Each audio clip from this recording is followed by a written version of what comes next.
trabalho da teoria das estruturas, onde dá ênfase aos esforços internos solicitantes, às vigas inclinadas e viga gap, e também os pórticos.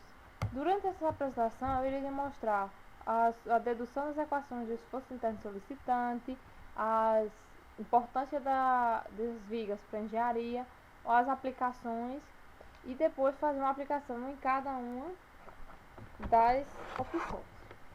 O objetivo da análise estrutural é a determinação das reações de apoio dos esforços solicitantes internos. O conhecimento das reações de apoio no caso das estruturas isostáticas permite a determinação do comportamento interno da estrutura. A interação de um corpo que rodeia e que se encontram fora dos seus limites se caracteriza pelas forças externas. O conjunto dessas forças externas é constituído pelas forças aplicadas, ditas forças ativas, e pelas forças de reações ativas. As forças externas podem ser de superfícies, quando há o contato direto entre o corpo, e de volume, quando não há o contato direto do corpo. Ação remota. Embora as forças de volume hajam sobre cada partícula que compõe o corpo, elas são geralmente representadas por forças concentradas ou distribuídas por linha ou por superfície. A ação da gravidade sobre os corpos, denominada peso próprio, é uma força de volume considerada muitas vezes concentrada no centro de gravidade. O equilíbrio exige que essas forças externas formem um sistema em equilíbrio.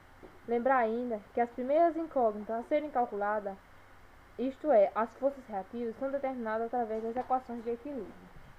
E as interações entre as partes do corpo que está sendo analisado se dá através das forças internas. Essas forças internas surgem em todas as seções contínuas de um corpo submetido à ação de um sistema de forças externas. Nós, tendo um corpo submetido a um sistema de forças externas em equilíbrio, vemos a necessidade de introduzir um sistema de forças a fim de manter o equilíbrio das duas partes do corpo. Se pegamos esse corpo, dividimos em duas partes iguais, a esquerda e a direita da seção. As componentes das forças resultantes são denominadas esforços seccionais, e os esforços solicitantes internos ou simplesmente esforços internos, na decomposição temos o R total e o momento total, onde o R total ele é dado pela força normal mais a força cortante, e o momento ele é dado pelo momento fletor mais o momento torsor. Se imaginarmos um corpo seccionado em duas partes em seções, vê-se a necessidade de introduzir um sistema de forças internas a fim de manter o equilíbrio das duas partes do corpo, sendo uma à esquerda e outra à direita da seção. Nesses corpos nós temos que observar que essas seções elas têm forças contrárias, pois unidos elas irão se anular.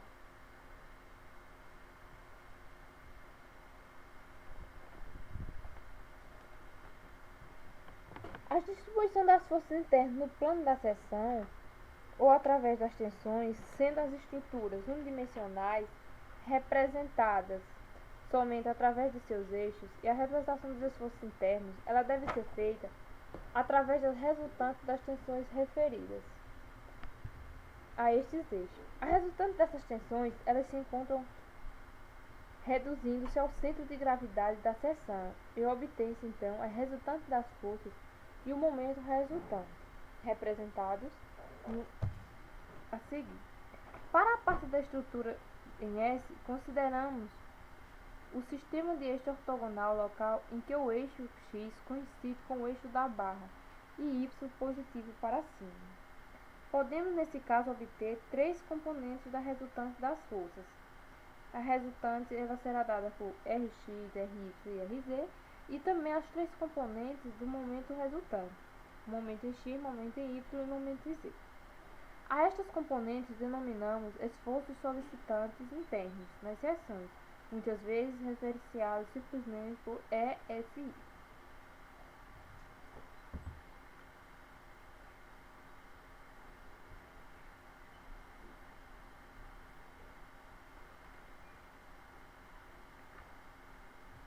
Os seis esforços internos que surgem nos portos espaciais, eles podem ser observados a componente da força resultante segundo o eixo do x, denominando o esforço normal, e representa-se por m.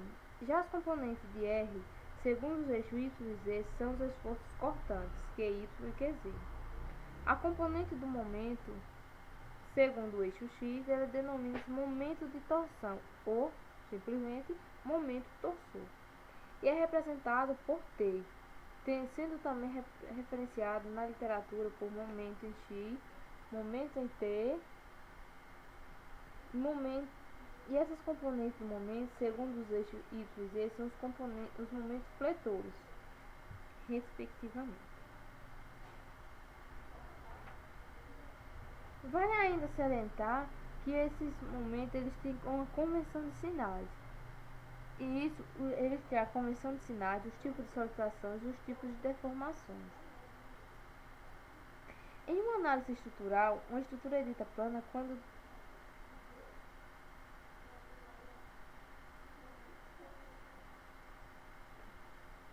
para calcularmos os esforços internos de uma seção conhecida, todas as forças externas e determinação dos esforços pode ser feita por meio de um dos seguintes raciocínios: considerando a ação das forças à direita ou à esquerda da função e considerar o equilíbrio das partes à esquerda ou à direita da seção.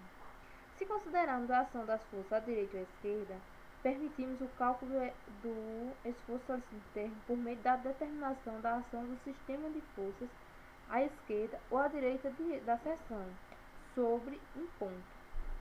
Mas, já se considerarmos o equilíbrio das partes à esquerda ou à direita, permitimos a determinação do esforço solicitante interno por meio da aplicação das equações de equilíbrio, seja a parte à esquerda da seção ou parte direita da seção. O primeiro raciocínio ele é o mais direto, no caso para considerarmos a ação das forças à direita ou à esquerda da seção, sendo, portanto, o mais utilizado. Temos algumas observações importantes. Para a determinação do esforço solicitante, devemos optar por consideração do sistema de forças à direita ou consideração do sistema de forças à esquerda. Essas duas possibilidades conduzem à mesma resposta. A opção mais simples é sempre a melhor, pois exigirá menos cálculos e, por consequência, minimizará a chance de erro e será mais rápido. Podemos ainda observar que em seções onde existem forças ou momentos concentrados, haverá descontinuidade dos esforços solicitantes internos. As forças concentradas axial acarretam descontinuidade de esforços normais. As forças concentradas verticais também acarretam descontinuidade de esforços cortantes. E o momento concentrado ele acarreta em descontinuidade de momentos fletores.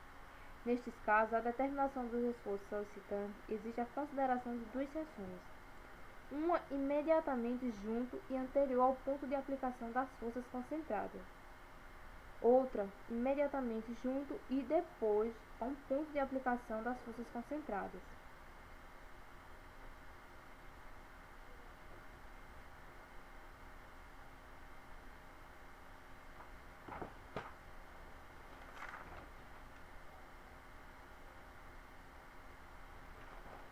Para o esforço cortante, nós temos que a taxa de variação do esforço cortante em qualquer ponto na viga é igual ao negativo do carregamento distribuído transversalmente. No caso do momento fletor, a taxa de variação do momento em qualquer ponto da viga é igual ao esforço cortante descontado do momento distribuído. E para o caso do esforço normal, a taxa de variação do esforço em qualquer ponto na viga é igual ao negativo do carregamento distribuído longitudinalmente. Temos aqui os esforços solicitantes. No caso aqui da força normal, nós temos a tração ou a compressão. Nesse caso aqui, que as forças estão puxando para fora do objeto, nós temos o exemplo de tração. E temos então nesse caso sinal positivo. Quando as forças estão agindo, empurrando o objeto para dentro, as duas no sentido negativo, nós temos então o encurtamento dessa seção. Temos nesse caso a compressão com um sinal negativo sobre o eixo. E esse esforço normal ele tende a afastar, no caso tracionar no sentido positivo, ou aproximar, no caso de compressão no sentido negativo, as partes dos corpos na direção perpendicular à superfície de corpo. Aqui temos então o esforço cortante, que quando uma seta elas apontam no sentido do eixo Y, uma com sentido positivo, outra com sentido negativo. Nesse caso temos uma solicitação de cisalhamento, em que temos o deslizamento reativo das seções. Temos então o caso das setas com sentido positivo e das setas com sentidos negativos. E esse esforço cortante, ele tende a deslizar relativamente as partes do corpo numa direção paralela à superfície virtual de corte. Para o caso dos momentos fletores, nós temos a flexão, ou seja, rotações das tensões transversais em torno dos eixos nos seus planos, no caso plano X positivo ou negativo. Temos também a torção, que é rotação relativa nas seções transversais. Esse caso aqui de momento do fletor, nós temos então sinais negativos, a rotação das seções transversais em torno dos eixos nos seus planos. O momento fletor ele tende a girar relativamente as partes do corpo em torno de um eixo paralelo à superfície virtual de corpo. E já o momento torsor ele tende a girar relativamente as partes do corpo em torno da direção perpendicular à superfície virtual de corpo, que é o caso contrário do momento fletor. Vamos ver aqui as relações entre os esforços de carregamento que podem ser estabilizados a partir dos esforços das equações de diagrama de esforço interno solicitante. Os esforços solicitantes internos variam dependendo da posição X da seção na barra ou elemento, ou seja, os esforços eles são funções de X, dependem também do carregamento ao qual as barras estão expostas.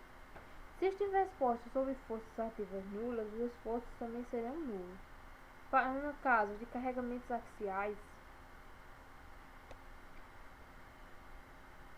na direção do eixo X, causam esforços normais ou axiais. Em carregamentos transversais aos eixos da peça, forças e momentos, elas causam internamente forças cortantes e momentos fletores. Nós tendo uma viga sujeita a uma carga axial distribuída, descrita por uma função, analisamos o elemento infinitesimal dx desta viga, representado a seguir. O equilíbrio exige a introdução dos esforços solicitantes internos em ambos os lados deste elemento. O carregamento axial que a viga está submetida origina somente esforços normais internamente. A esses esforços normais também em funções de x, aos quais, ao invés de serem representadas por n de x, serão representadas simplesmente por n.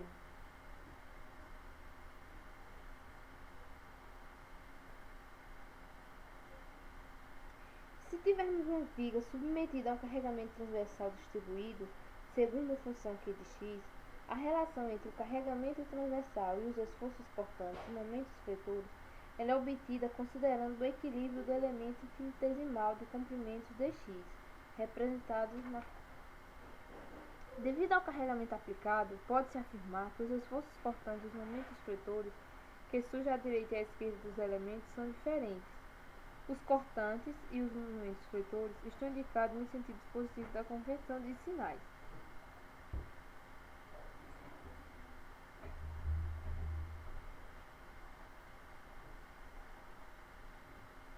Temos ainda os cuidados necessários para interpretar diagramas a partir dos esforços, equações de diagrama de esforço interno solicitante. Devemos ter o máximo de cuidados ao analisarmos um diagrama de esforços internos, pois cada nomenclatura tem um significado específico e nos demonstra a maneira que a barra está se comportando em determinado esforço, a qual ela está sendo submetida.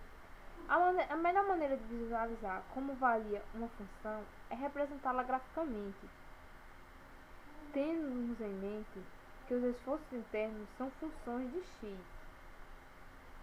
E os diagramas ou linhas de estado dos esforços internos, eles constituem uma forma objetiva de indicar a variação desses esforços ao longo das estruturas. Estes diagramas eles são extremamente importantes em projetos, porque eles fornecem os valores dos esforços solicitantes em diferentes seções, os valores máximos positivos e negativos, e estes diagramas eles podem ser obtidos através de suas funções ou de seus valores em determinadas seções conhecidas, como seções-chave. Essas seções, elas, além de delimitar os diferentes trechos de validade das funções, constituem também pontos no quais os valores dos esforços solicitantes internos devem obrigatoriamente constar nos diagramas. São consideradas seções-chave todas as seções que ocorrem alterações de estruturas e da configuração do carregamento a ela aplicado. Temos alguns exemplos de seções-chave: o início e o final da estrutura, o início e final dos elementos, mudança de eixo local por mudança de direção, seções em que ocorrem forças ou momentos concentrados, a qual inclui os apoios devido às forças reativas, e seções onde se inicia ou termina o carregamento de forças ou momentos distribuídos. Em trechos submetidos a forças e momentos distribuídos, as seções onde ocorre mudança das funções que expressam tais carregamentos. Agora vamos aqui dar uma olhada nas vigas inclinadas.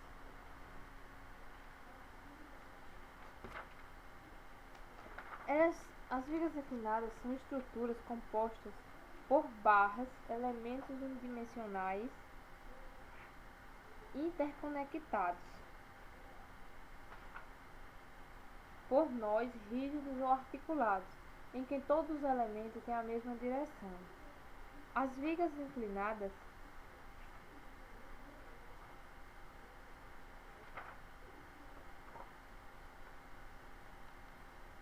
são modelos planos, uma vez que a estrutura e o carregamento aplicado pertencem a um único plano. As vigas inclinadas. No estudo de viga inclinada, é fundamental a importância se observar a direção da viga, expressa pelo ângulo alfa, que a viga faz com a horizontal, a orientação dos apoios, a direção dos carregamentos, a forma de representação do carregamento ao longo dos projetos ou ao longo do comprimento.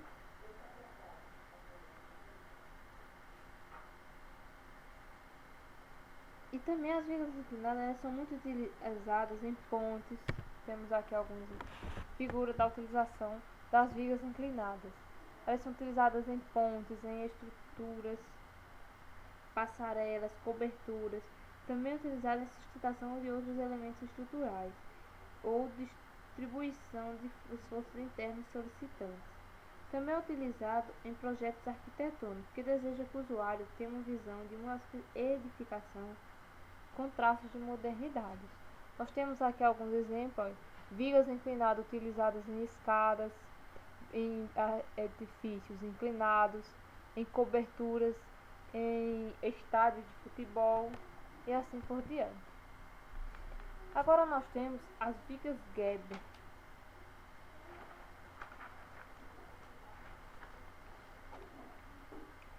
que elas constituem na associação de vigas com estabilidade própria com outras sem estabilidade própria. Nesta associação, as vigas com estabilidade própria suprem as demais dos vínculos que lhes faltam, ficando o conjunto estável. A aplicação entre as partes se dá por meio de articulações fixas ou móveis. O aparecimento das vigas Geber ocorreu para resolver problemas de ordem estrutural construtivas.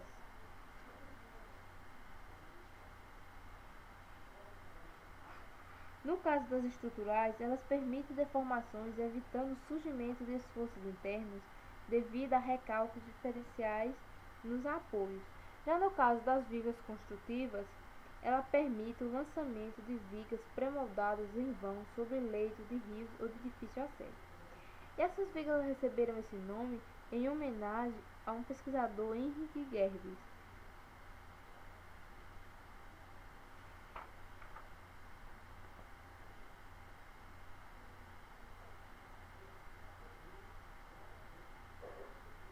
O aparecimento das vigas Gerber ocorreu para resolver problemas de ordem estrutural e construtiva.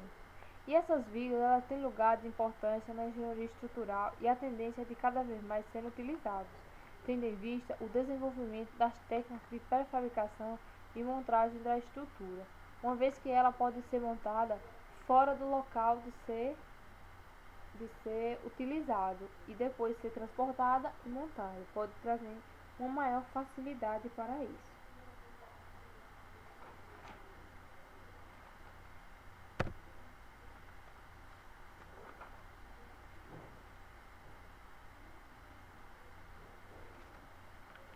Aqui temos aqui um exemplo de viga Gerber. Observemos que ela tem aqui um engaste e aqui um apoio do primeiro gênero. Aqui elas têm uma viga com estabilidade própria, pois está engastada, e uma viga apoiada, que ela adquire estabilidade através desse apoio. Para fazermos os cálculos dessa vírgula, nós temos que fazer uma decomposição dela, uma vez que ela tem aqui um apoio. Decompomos elas em duas vigas, uma vez que essa está engastada, não permitindo rotação em nenhum dos eixos, apenas ficamos com um engaste. Essa outra parte que foi decomposta, ela terá que ser engastada para que não permita rotação em nenhum dos eixos, uma vez que ela só tem aqui um apoio do primeiro gênero. Aqui temos algumas imagens de aplicações da viga Gerber. Ela é utilizada na construção de pontes, passarelas, arquibancadas de estádios de futebol, em construções que utilizam materiais pré-moldados. É o exemplo que estamos vendo aqui. Temos aqui o encontro de duas vigas Gerber, o apoio. Com isso podemos observar que elas podem serem unidas uma com a outra, mesmo sem ter sido fabricada no mesmo local. Temos aqui mais alguns exemplos de viga Gerber. Aqui um outro exemplo que a viga está apoiada em dois apoios. Aqui uma viga Gerber que temos aqui o encontro dela. Aqui temos o apoio com a fundação da estrutura, que é o caso de uma ponte. Temos aqui uma passarela e aqui temos a estrutura também de uma ponte. Por último, temos aqui os pórticos. Os pórticos eles são estruturas formadas por elementos lineares coplanares com cargas nesses planos.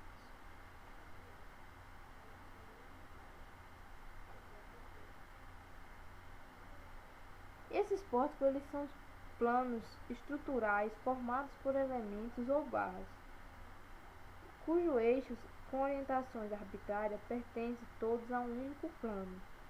Plano da estrutura. O carregamento atuante pertence também ao plano da estrutura. Os nós que conectam os elementos dos pórticos podem ser rígidos ou articulados. Normalmente, as linhas tracejadas indicam os eixos das barras nas situações deformadas e as linhas cheias na situação deformada, sendo alfa o ângulo de rotação. Nos nós rígidos, há a transmissão de momento entre as barras, e essas barras, com os nós rígidos das estruturas deformadas, apresentam a rotação absoluta, sendo porém nula a rotação relativa entre os elementos conectados. Na estrutura deformada, os ângulos entre os elementos, que neste exemplo são de 90 graus, permanecem o mesmo após a aplicação do carregamento e a consequente deformação da estrutura. Já nos nós articulados, não há transmissão de momentos entre as barras. Os nós articulados permitem a rotação relativa entre os elementos conectados e o momento fletor na rótula. Os pórticos são classificados em simples e compostos. Os pórticos simples podem ser biapoiados, engastados e livres. triarticulados, biapoiados com articulação e tirantes ou escórias. Já os pórticos compostos são formados pela associação de dois ou mais pórticos simples. Vigas simples também podem se associar a pórticos simples para formar pórticos compostos. Temos aqui algumas aplicações de exemplos de pórticos. É muito utilizados nas entradas das cidades para colocar placas aqui nos monumentos antigos, aqui para utilização de uma coberta, e aqui também entradas de cidades. E assim finalizamos a nossa apresentação.